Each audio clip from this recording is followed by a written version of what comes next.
Dans cette formation qui se porte sur la FNS, la formule numération sanguine pathologique,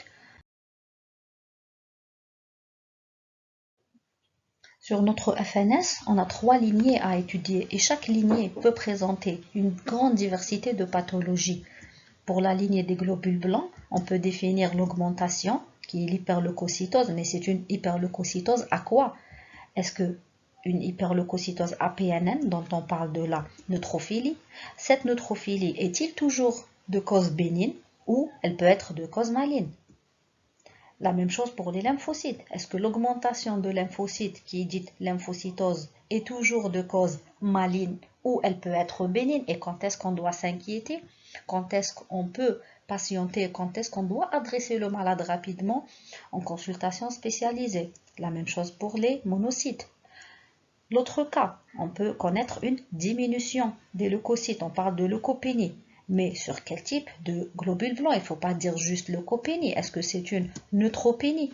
Et la neutropénie, elle peut être très grave, comme elle peut être de cause franchement bénigne que beaucoup de médecins l'ignorent et adressent toujours le malade en consultation spécialisée en disant que c'est l'hyperurgence. C'est la même chose pour les lymphocytes, les cas de lymphopénie. Est-ce que la lymphopénie est grave? Et comment on peut l'expliquer et comment on peut l'explorer? Et toujours le grand chapitre qui parle des pathologies de la FNS, c'est les pathologies de la lignée rouge et surtout c'est le chapitre des anémies. Comment on peut définir une anémie? Est-ce que l'anémie nécessite toujours du fer? Comment on peut reconnaître le type d'anémie? C'est qu'on va soulever le problème du VGM, de la CCMH et du RDW. On va parler des anémies macrocytaires, on va parler des anémies microcytaires, hypochromes. Est-ce qu'ils sont toujours dus à la carence en fer? On va aussi parler de l'augmentation. Connaissez-vous la polyglobulie? Quand est-ce que la polyglobulie est grave? La polyglobulie peut être une urgence.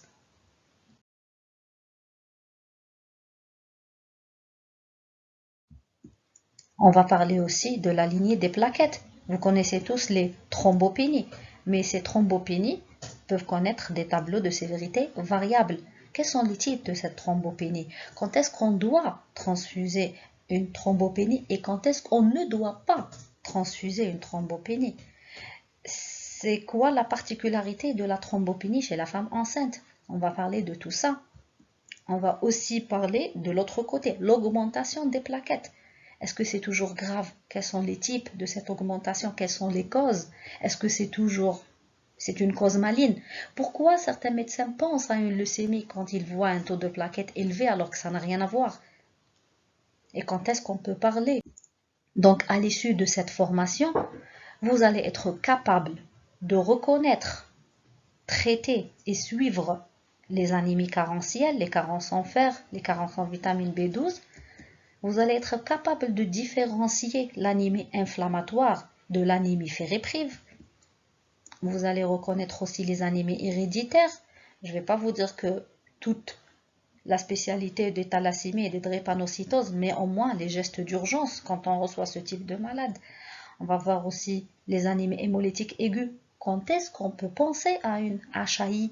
Et quand est-ce qu'on ne doit pas transfuser une anémie quand on pense à une HAI?